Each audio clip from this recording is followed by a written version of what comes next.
নমস্কার বন্ধুরা, মুনমুন কিচেনে আপনাদের সবাইকে স্বাগত। প্রতিদিনের মতো দেখুন আজকে এসেছি আবার একটা নতুন রেসিপি নিয়ে। আজকে শিমের একটা দুর্দান্ত স্বাদের রেসিপি শেয়ার করব, তাও আবার সম্পূর্ণ নিরামিষ। নিরামিষ দিনে শিমের এই রেসিপিটি থাকলে গরম গরম ভাত কিন্তু এক থালা খাওয়া হয়ে যাবে, আর কোনো কিছু তরকারির প্রয়োজনই হবে না। তো তার জন্য দেখুন এখানে নিয়ে নিয়েছি বেশ কিছুটা পরিমাণে শিম। এখানে ধরুন 250 মতো শিম আছে, আর নিয়েছি একটা কাঁচা আলু। আর দেখুন এই শিম আর আলু দিয়ে আজকে একটা দারুণ রেসিপি আপনাদের সঙ্গে শেয়ার করছি, একদম সম্পূর্ণ নিরামিষ। তো প্রথমেই শিমের এই রেসিপিটা তৈরি করার জন্য শিমের যে দোধারের যে একটা শক্ত অংশ থাকে সেগুলোকে কিন্তু এইভাবে আমি কেটে বাদ দিয়ে দিচ্ছি। এইভাবে ছুরির সাহায্যে কিন্তু একটু কেটে নিয়ে এরকম টেনে দিলেই এই যে শিমের গায়ে যে সে একটা শির থাকে সেই শিরটা উঠে যায়। আর শিমগুলো কিন্তু এইভাবেই আমি গোটা গোটাই রাখবো। শিমগুলো আমি কেটে দেবো না, কারণ এই রেসিপিতে শিমগুলো গোটা গোটা থাকলেই খেতে বেশ ভালো লাগবে। তো আপনারা চাইলে মাঝখানে একটা কাট লাগিয়ে দিতে পারেন, তাহলে শিমগুলো দুভাগ হয়ে যাবে। তো আমার মনে হয় এরকম গোটা গোটা রেখে কিন্তু এই রান্নাটা করলে খেতে অসাধারণ লাগবে। প্রত্যেকটা শিম দেখুন একই রকমভাবে আমি ছাড়িয়ে নিয়েছি, সব কটাই একই রকমভাবে আমি ছাড়িয়ে নেব। এবারে দেখুন এখানে সব কটা শিম এখন ছাড়িয়ে নিয়েছি, আর দেখুন আপনাদেরকে দেখিয়ে দিচ্ছি দুটো সাইড এভাবে কেটে নিয়েছি। আর শিমগুলো আমি গোটা গোটাই রেখেছি। আর শিমগুলোকে এখন আমি ভালো করে একটা পাত্রের মধ্যে জল নিয়েছি, দিয়ে ভালো করে ধুয়ে নিচ্ছি, কারণ শিমের গায়ে প্রচুর নোংরা থাকে, বাজার থেকে কিনে আনা হয়। তো সবজি সবসময় ধুয়েই রান্না করতে হয়, এটা আপনারা সবাই জানেন। তো এখানে দেখুন প্রথমে শিমটা ধুয়ে নিলাম। এবারে যে একটা আলু ছিল সেই আলুটাকেও আমি ঠিক এইরকম ডুমো ডুমো লম্বা লম্বা করে কেটে নিয়েছি। তো আমি এখানে দুটো মতো আলু দিয়েছি, আর প্রত্যেকটা আলুকে দেখুন এরকম লম্বা লম্বা করে কেটে ধুয়ে নিয়েছি। এবার এখানে একটা মশলা তৈরি করে নেব। তো এখানে দেখুন নিয়ে নিচ্ছি সর্ষে, সামান্য অল্প পরিমাণে 2 চামচ সর্ষে আর 1 চামচ পোস্ত, আর দিয়ে দিয়েছি সামান্য অল্প পরিমাণে একটু আদা, আর ঝালের জন্য দিচ্ছি দুটো কাঁচা লঙ্কা। এবার এটাকে প্রথমে আমি শুকনো একটু পেস্ট করে নেব, কোনো রকম জল দেবেন না। তো প্রথমে দেখুন এইরকম শুকনো পেস্ট করে নিয়ে এবারে সামান্য অল্প একটু জল দিয়ে এই পেস্টটা একদম মিহি করে তৈরি করে নিতে হবে, কারণ প্রথমেই যদি জল দিয়ে বাটেন তাহলে সরষাগুলো কিন্তু একদম সুন্দর করে বাটা হবে না। তো এইভাবে দেখুন বেটে নিয়েছি, সুন্দর করে মিহি করে পেস্ট করেছি। এবারে গ্যাসের উপর একটা ননস্টিক কড়াই বসিয়ে দিয়েছি, আর তার মধ্যে দিয়ে দিয়েছি বেশ কিছুটা পরিমাণে সর্ষের তেল। তো এই রেসিপিটা অবশ্যই সর্ষের তেলে করবেন, তাহলে দেখবেন এর টেস্টটা খুব সুন্দর আসে। তেলটা খুব সুন্দর গরম হয়ে গেলে কেটে রাখা যে আলুগুলো সেগুলো আমি প্রথমে তেলের মধ্যে দিয়ে দিচ্ছি। আর আলুটাকে একটু লাল লাল করে সুন্দর করে ভেজে নিতে হবে, কারণ আলুটা যত ভালো করে ভাজা হবে রেসিপির স্বাদ কিন্তু ততটাই সুন্দর হয়। আর আলুটা যাতে খুব সুন্দর সেদ্ধ হয়ে যায় তার জন্য সামান্য একটু লবণ দিয়ে দিলাম। লবণ দিয়ে ভালো করে নাড়াচাড়া করে আমি প্রথমে আলুটাকে ভেজে নিচ্ছি। আলুটা এভাবে যদি ভেজে নেওয়া হয়, তাও আবার এরকম ঢাকনা দিয়ে দিয়ে আলুটাকে ভাজবেন, তাহলে দেখবেন 95% আলুটা কিন্তু এইভাবেই ভাজতে ভাজতেই সেদ্ধ হয়ে যাবে। এটাকে আলাদা করে আর বেশিক্ষণ সেদ্ধ করতে হবে না। তো এইভাবে নাড়াচাড়া করতে দেখবেন আলুর গায়ে একটা সুন্দর কালার আসবে। সেইভাবেই কিন্তু আলুটাকে প্রথমে আগে ভেজে নেবেন, আর বারবার এরকম ঢাকনা দিয়ে দিয়ে কিন্তু রান্নাটা আপনাদেরকে করতে হবে, তাহলে আলুটা খুব সুন্দর সুসেদ্ধ হয়ে যাবে। তো এখন দেখুন সুন্দরভাবে আমি নাড়াচাড়া করে আলুটাকে প্রথমে এইভাবে ভেজে নিয়েছি। আর আলুর গায়ে দেখুন একটা সুন্দর কালার এসেছে। দেখুন একদম লালচে লালচে করে আলুটাকে ভেজে নিতে হবে। তো শিম তো আপনারা অনেক রকমভাবেই রান্না করেছেন, আঁশমিশ নিরামিষ সব রকমভাবে। তো আমার মতো একবার হলেও রান্নাটা করে দেখবেন, তারপর আমাকে কমেন্ট বক্সে কমেন্ট করবেন। তো আলুর গায়ে দেখুন এরকম সুন্দর একটা লালচে ভাব আসতেই আমি আলুগুলোকে তুলে নিয়েছি। এবার ওই একই কড়াইয়ে একই তেলের মধ্যে আমি যে শিমগুলো কেটে রেখেছিলাম সেই শিমগুলো দিয়ে দিলাম। শিমগুলোকেও এইভাবে ঢাকনা দিয়ে দিয়ে যদি রান্নাটা করা হয় তাহলে শিমটা সুন্দর সেদ্ধ হয়ে যাবে। তো এইভাবে দেখুন ভালো করে ঢাকনা দিয়ে দিয়ে বারবার আমি শিমটাকে ভেজে নেব।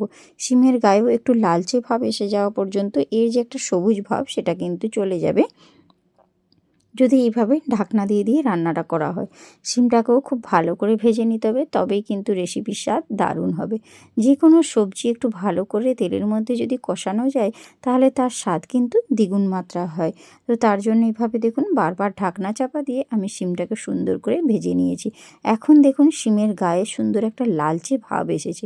শিমের যে একটা সবুজা ভাব ছিল সেই ভাবটা কিন্তু এখন অনেকটাই কমে গিয়েছে, আর শিমগুলো দেখুন সুন্দর ভাজা হয়ে গিয়েছে। এর থেকে আর আর কিন্তু বেশি ভাজার কোনো প্রয়োজন নেই। এবারে প্রত্যেকটা শিম আমি এখন এই তেল থেকে তুলে নেব। আর উল্টে পাল্টে শিমগুলোকে ভালো করে ভেজে নিয়েছি। দেখুন এই পর্যায়ে এর থেকে আর বেশি না ভেজে শিমটাকে আমি তুলে নিচ্ছি। তো আপনারা কোথা থেকে এখন চটপট এই রেসিপিটা দেখছেন অবশ্যই কমেন্ট বক্সে কমেন্ট করে জানাবেন। আর আপনারা কীরকম রেসিপি দেখতে পছন্দ করেন সেটাও আমাকে কমেন্ট বক্সে কমেন্ট করবেন। তো এখানে দেখুন শিম আর আলুটা সুন্দর করে ভেজে নিয়েছি। এবারে কড়াইয়ের মধ্যে দিয়ে দিচ্ছি সামান্য অল্প পরিমাণে আবারও একটু সর্ষের তেল। তেলটা ভালো করে গরম হয়ে গেলে 1 চামচ গোটা জিরে, আর জিরেটাকেও একটু লালচে করে ভেজে নেব। তার মধ্যে দিয়ে দিচ্ছি কালো জিরে সামান্য অল্প পরিমাণে। এবারে কালো জিরে আর এমনি যে গোটা জিরে দিয়েছিলাম সেই দুটো জিরেকেই ভালো করে ভেজে নিচ্ছি। আর ভাজা হওয়ার সাথে সাথেই দেখুন জিরে ভাজার একটা গন্ধ আসছে। এবারে এখানে একটা বড় সাইজের টমেটোকে ওই তেলের মধ্যে দিয়ে আবার নাড়াচাড়া করে টমেটোটাকে প্রথমে একটু ভেজে নেব। আর টমেটোটা ভাজা হয়ে গেলে দেখবেন অনেকটা পরিমাণে মজেও যাবে। তো এই পর্যায়ে দেখুন টমেটোটাকে সুন্দর করে আমি ভেজে নিয়েছি। এবারে আমি যে মশলাটা মিক্সিতে পেস্ট করে রেখেছিলাম সেই মশলাটা আমি এখন একটা বাটির মধ্যে নিয়েছিলাম। সেই সম্পূর্ণ মশলাটা এখন ওই তেলের মধ্যে দিয়ে দিলাম। দিয়ে একটু ভালো করে নাড়াচাড়া করে কষিয়ে নিতে হবে। সর্ষে, পোস্ত, আদা দিয়ে এই যে মশলাটা, এই মশলাটার কিন্তু স্বাদ অসাধারণ। তো একবার হলো এরকম রান্নাটা করে দেখবেন বন্ধুরা। এর মধ্যে দিয়ে দেবো একটু হলুদের গুঁড়ো, একটু লঙ্কার গুঁড়ো আর 1/2 চামচ মতো ধনিয়া গুঁড়ো। সমস্ত গুঁড়ো মশলাটাকে দিয়ে ভালো করে খোটানাটা করে মিশিয়ে মশলাটাকে একটু কষিয়ে নেব। মশলার কাঁচা গন্ধটা একটু চলে যাওয়া পর্যন্ত মশলাটাকে কষাবো। ততক্ষণ আমার সঙ্গে থাকবেন, রেসিপিটা কোথাও স্কিপ করবেন না, তাহলে বুঝতে পারবেন না। এখন দেখুন মশলা থেকে কত সুন্দর একটু তেল ছেড়ে বেরিয়ে এসেছে, আর মশলার কালারটাও দেখুন সুন্দরভাবে চেঞ্জ হয়ে গিয়েছে। এখন ওই মশলার বাটিটা ধুয়ে সামান্য অল্প একটু জল আমি এখন ওই মশলার মধ্যে দিয়ে দিলাম। দিয়ে নাড়াচাড়া করে মশলাটাকে একটু ফুটিয়ে নিচ্ছি। এবারে এর মধ্যে আমি দিয়ে দেব, দেখুন মশলাটা কত সুন্দর কষানো হয়েছে।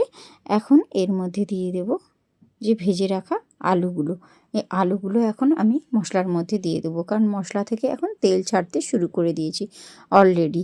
আর যে পরিমাণ জলটা দিয়েছিলাম সেই জলটাও এখন আর কিন্তু নেই। এবারে আমি এর মধ্যে আবারও একটু অল্প পরিমাণে জল দিয়ে দিলাম। জলটা দিয়ে দিলে এবারে আমি সেই আলুটা দিয়ে কষাতে আমার সুবিধা হবে, না হলে মশলাটা কিন্তু তলায় ধরে যেত। তার জন্যেই আমি একটু অল্প জল দিয়েছি। এবারে ওই ভেজে রাখা আলুটা দিয়ে দিলাম। আলুটা দিয়ে এবারে মশলার সঙ্গে নাড়াচাড়া করে কষিয়ে নেব। আলুর মধ্যে যাতে সমস্ত মশলাটা প্রবেশ করে তার জন্যই আমি আগের দিকে আলুটাকে দিয়ে দিয়েছি, কিন্তু শিমটা এখন এই মুহূর্তে দেব না। তো আলুটাকে দিয়ে খুব ভালো করে কষিয়ে নিচ্ছি। তাহলে দেখবেন আলুর যে 95% তো আলুটা সেদ্ধ হয়েই ছিল যখন তেলে ভাজি, তো আর যেটা বাকি ছিল সেটাও কিন্তু সুন্দরভাবে সেদ্ধ হয়ে যাবে। আর শিম তো এমনিতেই নরম, তার জন্য আগে থেকে শিমটা দিলে শিমটা কিন্তু ঘাঁটা হয়ে যেতে পারে। এবারে সামান্য একটু অল্প জল দিয়েছি, বেশি জল দেবো না, কারণ মশলাটা অলরেডি আমি সুন্দর করে কষিয়ে নিয়েছি। এবার একটু জল দিয়ে আমি এটাকে ঢাকনা চাপা দিয়ে দিচ্ছি।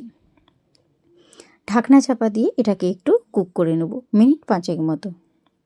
তো মিনিট 5 পর আমি ফিরে আসছি। দেখুন রেসিপির কত সুন্দর হয়েছে। আর এখন দেখুন আলুটাও কিন্তু সুন্দর সুসেদ্ধ হয়ে গিয়েছে। এবারে আমি যে শিমগুলো ভেজে রেখেছিলাম সেই শিমটা এখন ওর মধ্যে দিয়ে দিচ্ছি।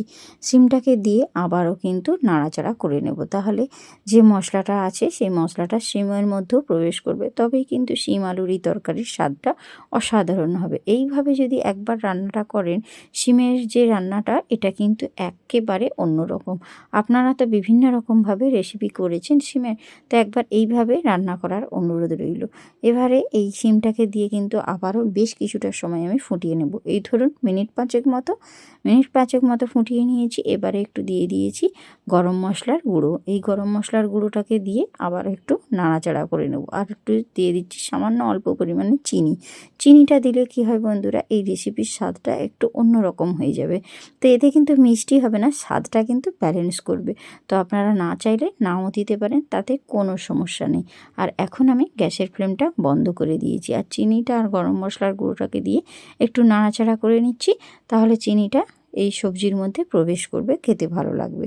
তো এখন আমি গ্যাসের ফ্লেমটা টোটালি বন্ধ করে দিয়েছি। দেখুন শিম আলুর তরকারিটা আমার সম্পূর্ণ রেডি, আর একদম মাখো মাখো করে আমি এই রেসিপিটা করেছি।